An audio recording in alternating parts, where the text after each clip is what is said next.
Assalamualaikum warahmatullahi wabarakatuh. Perkenalkan, nama saya Ahmad Akbar, NIM 1931041160, kelas PJKRD, jurusan Pendidikan Jasmani, Kesehatan dan Rekreasi. Pada kesempatan kali ini, saya akan memaparkan materi mengenai tabel spesifikasi. 1. Fungsi tabel spesifikasi. Dalam pembicaraan mengenai validitas tes, disebutkan bahwa sebuah tes harus memiliki validitas isi dan tingkah laku. Dan memang validitas inilah yang terpenting dalam penyusunan tes prestasi. Untuk menjaga agar tes yang kita susun tidak menyinggir dari bahan atau materi, serta aspek kejiwaan atau tingkah laku yang akan dicakup dalam tes, dibuatlah sebuah tabel spesifikasi. Tabel spesifikasi dapat disebut juga sebagai grid atau kisi-kisi blueprint. Wujudnya adalah sebuah tabel yang membuat tentang perperincian, materi, dan tingkah laku, beserta imbangan atau proporsi yang dikehendaki oleh penilai. Tiap kotak diisi dengan bilangan yang menunjukkan jumlah soal. Dalam contoh, hanya dicantumkan 3 buah aspek, karena yang banyak digunakan di sekolah sampai sekarang hanya 3 buah. Ini atau ingatan, pemahaman, dan aplikasi. Dalam tabel spesifikasi mempunyai kolom dan baris, sehingga tampak hubungan antara materi dengan aspek yang tergambar dalam indikator. Sebenarnya, penyusun tes bukan hanya mengingat hubungan antara dua hal tersebut, tetapi 4 hal, yaitu hubungan antara materi, indikator, kegiatan belajar, dan evaluasi. Keempat hal yaitu hubungan antara materi, indikator, kegiatan belajar, dan evaluasi merupakan kaitan yang erat sekali dengan mengenal materi yang akan diajarkan atau yang dipilih untuk mencapai tujuan kurikuler dan tujuan instruksional umum. Kita segera tahu bagaimana sifat materi tersebut, misalnya fakta, konsep, atau hubungan antara konsep. Apabila materinya berupa fakta, tentu indikatornya menyangkut ingatan, kegiatan belajarnya, informasi, dan evaluasi dapat diuraikan, isian singkat, benar salah, atau pilihan ganda biasa. Dalam program satuan pelajaran yang dikembangkan oleh Pemantapan Kerja Guru atau PKG, dapat diketahui dengan jelas hubungan antara 4 komponen tersebut. Urutannya adalah indikator, materi, kegiatan belajar mengajar, dan evaluasi. Ini merupakan urutan yang benar. Memang dalam mengajar harus diketahui terlebih dahulu apa yang akan dicapai. Kemudian ditentukan materi penunjangnya, apa yang disajikan, di atas mengikuti kebiasaan yang ada dalam praktek. Karena yang tersedia di hadapan guru adalah materi yang tercakup dalam buku. Maka barulah dari materi tersebut dirumuskan, khususnya bagi mereka yang belum terbiasa menyusun soal. Kebiasaan yang salah dan tidak boleh lagi diteruskan adalah dari materi disusun soalnya, baru kemudian dirumuskan indikatornya. Dalam beberapa tahun terakhir, ini istilah tabel spesifikasi atau kisi-kisi ini mulai luntur di kalangan guru-guru. Sebagai alasan lunturnya adalah munculnya istilah indikator. Sebetulnya kita tidak perlu atau kagum, terharu, atau lekas terpengaruh dengan munculnya istilah-istilah baru yang justru kadang-kadang membuat kita bingung. Padahal sebetulnya sama saja. Istilah indikator sebetulnya tidak berbeda banyak dengan inti aspek yang dirumuskan dalam tujuan instruksional khusus atau indikator. tentu saja berbeda, tetapi dalam aplikasinya tidak jauh berbeda.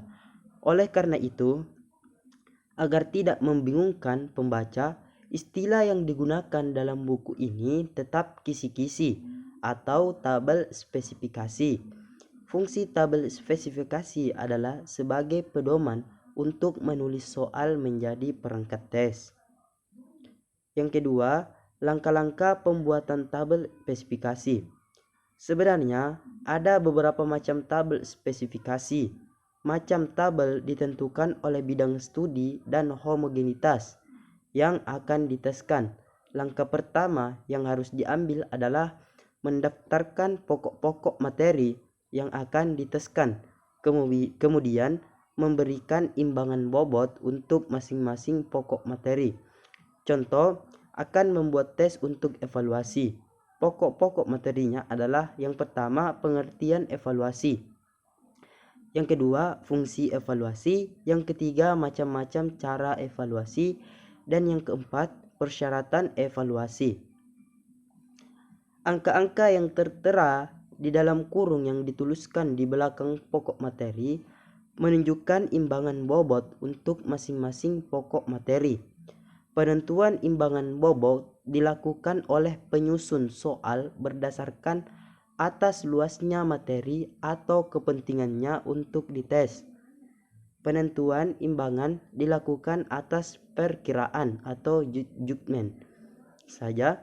Pada waktu menuliskan angka tidak perlu dihitung-hitung bahwa jumlahnya harus 10 karena semuanya akan diubah menjadi angka dalam bentuk persentase. Langkah kedua, yakni dari contoh di atas, maka pokok-pokok materi dapat dipindahkan ke dalam tabel dan mengubah indeks menjadi persentase. Setelah mencantumkan pokok-pokok materi yang akan diteskan beserta presentasenya, langkah ketiga adalah memerinci banyaknya butir soal untuk tiap-tiap pokok materi dan angka itu dituliskan pada kolom paling kanan. Caranya adalah membagi jumlah butir soal atau di sini 50 butir menjadi 4 bagian berdasarkan imbangan bobot yang tertera sebagai presentase. Angka 50 ditentukan oleh guru berdasarkan alokasi waktu yang disediakan dan bentuk soal yang akan diberikan. Dalam contoh ini, misalnya akan disusun tes berbentuk objektif dengan jumlah 50 butir soal yang berbentuk pilihan ganda karena waktu yang disediakan adalah 75 menit. Sekali lagi, di sini diperlukan kebijaksanaan guru untuk memperkirakan banyaknya butir soal agar soal tidak terlalu sedikit maupun terlalu banyak.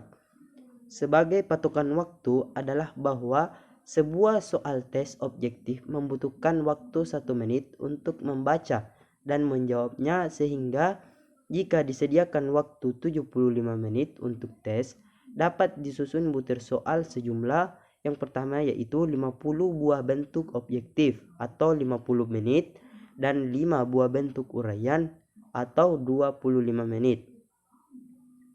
Untuk langkah-langkah selanjutnya, terdapat langkah khusus tergantung dari homogenitas atau heterogenitas atau keragaman materi yang diteskan. A. Untuk materi yang seragam. Yang dimaksud dengan seragam di sini adalah bahwa antar pokok materi yang satu dengan pokok materi yang lain mempunyai kesamaan dalam imbangan aspek tingkah laku. Misalnya 50% untuk ingatan, 30% untuk pemahaman, dan 20% untuk aplikasi.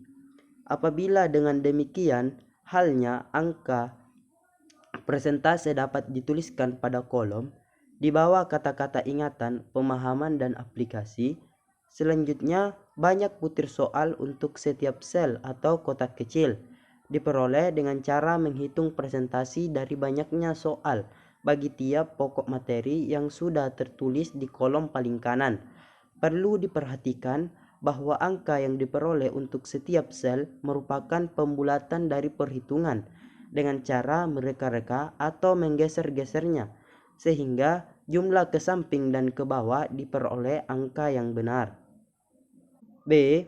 Untuk materi yang tidak seragam, apa yang telah dijelaskan adalah pembuatan kisi-kisi atau label spesifikasi.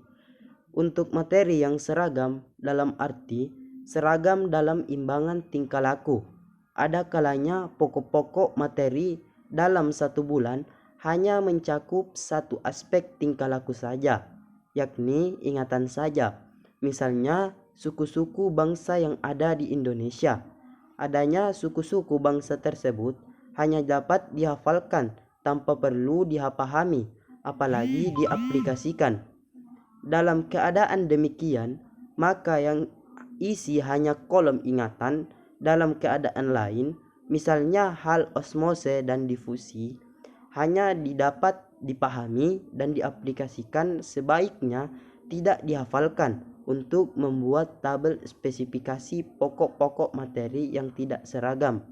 Tidak perlu mencantumkan angka persentase imbangan tingkah laku di kepala kolom. Pemberian imbangan dilakukan tiap pokok materi didasarkan ke atas banyaknya soal untuk pokok materi dan imbangan yang dikehendaki oleh penilai menurut sifat pokok materi yang bersangkutan. Yang ketiga, tindak lanjut sesudah penyusunan tabel spesifikasi. 2 langkah lagi sebagai tindak lanjut sesudah menyusun tabel spesifikasi untuk memperoleh seperangkat soal tes. 2 langkah tersebut adalah menentukan bentuk soal dan menuliskan soal-soal tes. Menentukan bentuk soal. Dalam pengalaman yang diperoleh sehari-hari, dapat diketahui adanya bermacam-macam bentuk soal tes dengan kebaikan dan keburukan masing-masing. Dengan keterangan tentang bagaimana cara mengatasi keburukan atau kekurangan tiap bentuk, maka kita dapat mengambil berbagai bentuk. Ada 2 hal yang harus dipertimbangkan dalam menentukan bentuk soal, yaitu yang pertama waktu yang tersedia, yang kedua sifat materi yang dites. Sebagai pertimbangan menentukan bentuk soal sehubungan dengan waktu yang tersedia adalah bahwa soal bentuk betul salah membutuhkan waktu selisih singkat daripada isian atau pilihan ganda. Materi-materi yang perlu atau yang dapat diukur dengan soal bentuk menjodohkan, perlu diingat lagi keuntungan dan kerugian dalam menggunakan soal bentuk objektif dan bentuk uraian untuk menentukan bentuk soal lain. Sebelum kita menentukan bentuk soal tes, terlebih dahulu kita harus sudah mengetahui berapa lama alokasi waktu yang disediakan untuk mengerjakan tes. Hal-hal yang harus dipertimbangkan dalam menentukan alokasi waktu tes adalah yang pertama, untuk tes formatif dari bahan diselesaikan dalam waktu 4-5 kali pertemuan atau 45 menit. Kira-kira memerlukan 15-20 menit. Sedangkan untuk pelajaran yang berlangsung selama 1 jam, pelajaran memerlukan waktu kira-kira 5-10 menit. Yang kedua, waktu yang digunakan untuk menyelesaikan soal bentuk objektif pilihan ganda kira-kira 2 atau sampai 1 menit untuk setiap butir tes untuk pilihan ganda sederhana. Yang ketiga, waktu yang diperlukan untuk menyelesaikan soal bentuk uraian tergantung dari berapa lama siswa harus berpikir dan menuliskan jawaban. Untuk menentukan soal ditinjau dari segi aspek berpikir adalah sebagai berikut. Yang pertama, mendaftar fakta-fakta, istilah, definisi yang terdapat dalam seluruh materi yang diajarkan. Kita ketahui bahwa fakta dan sebagainya ini berhubungan dengan aspek ingatan. Yang kedua, mendaftar setiap konsep atau pengertian yang tercakup dalam sebuah materi.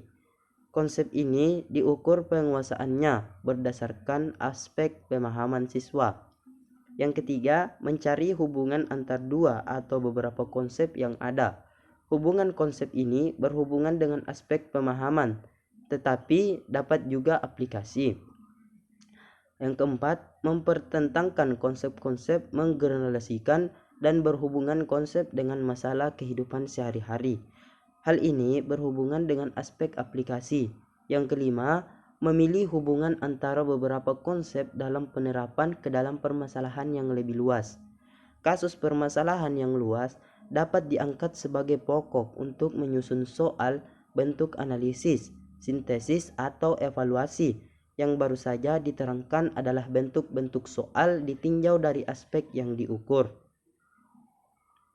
Untuk menentukan bentuk soal ditinjau dari segi konstruksi soal, yaitu bentuk objektif dan uraian, maka dapat dilakukan sebagai berikut. Yang pertama, memilih fakta tunggal seperti tahun, nama, atau istilah. Hal-hal seperti ini merupakan bagian yang paling tepat untuk dijadikan butir soal bentuk benar salah ataupun isian singkat.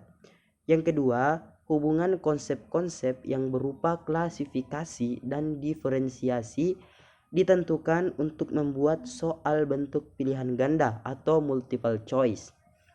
Definisi atau hubungan sebab akibat merupakan bahan yang dapat diuji dengan bentuk benar salah, pilihan ganda, ataupun hubungan antar hal atau dua pernyataan yang digabungkan dengan kata sebab. Yang ketiga, memilih konsep-konsep yang agak kompleks sifatnya untuk dijadikan soal bentuk uraian. B. Menuliskan soal-soal tes. Langkah terakhir dari penyusunan tes adalah menuliskan soal-soal tes atau item writing. Walaupun tampaknya tinggal satu langkah, akan tetapi langkah ini merupakan langkah penting karena kegagalan dalam hal ini dapat berakibat fatal. Hal-hal yang harus diperhatikan, yang pertama, bahasanya harus sederhana dan mudah dipahami. Perlu diingat sekali lagi bahwa kesalahan dalam memilih kalimat dapat berakibat tidak validnya sebuah tes. Untuk mengukur pencapaian atau prestasi belajar, faktor bahasa tidak boleh menjadikan hambatan penyelesaian soal. Yang kedua, suatu soal tidak boleh mengandung penafsiran gambar atau membingungkan. Yang ketiga, cara memenggal kalimat atau meletakkan menata kata-kata perlu diperhatikan agar tidak ditafsirkan salah. Dalam matematika misalnya, penulisannya pangkat maupun indeks harus diusahakan pada tempat yang semestinya. Yang keempat, petunjuk mengerjakan. Walaupun kadang-kadang siswa sudah bisa melihat bentuk-bentuk soal yang dijumpai, namun petunjuk mengerjakan tiap kelompok soal merupakan hal yang penting dan tidak boleh diabaikan. Petunjuk ini harus dituliskan sedemikian rupa sehingga jelas dan siswa tidak bekerja menyimpang dari yang dikehendaki oleh guru. Uji coba yang sesungguhnya dilakukan oleh para penyusun tes terstandar sehingga kondisi bagi tes tersebut sudah diketahui dengan pasti. Hal ini tidak berarti bahwa bagi guru tidak dikemungkinkan melaksanakan uji coba. Sebetulnya kondisi tes yang menyangkut keadaan siswa dan susunan sekelas sudah dikenal oleh guru, terutama oleh guru yang mengajar suatu tingkat kelas berturut-turut beberapa tahun. Masukan siswa yang dihadapi sudah dikenal. Rata-rata kepandaian anak sudah dapat diperkirakan sebelumnya. Guru yang baik akan selalu meningkatkan mutu tes yang digunakan. Oleh karena itu, menyusun tes itu sukar, maka mereka disarankan untuk mengumpulkan soal-soal tesnya dan disertai dengan catatan-catatan mengenai butir-butir mana yang terlalu mudah, terlalu sukar, atau membingungkan. Mungkin sekian yang sempat saya paparkan pada kesempatan kali ini. Kurang dan lebihnya mohon dimaafkan. Saya akhiri dengan ucapan wabillahi taufiq wal hidayah. Wassalamualaikum warahmatullahi wabarakatuh.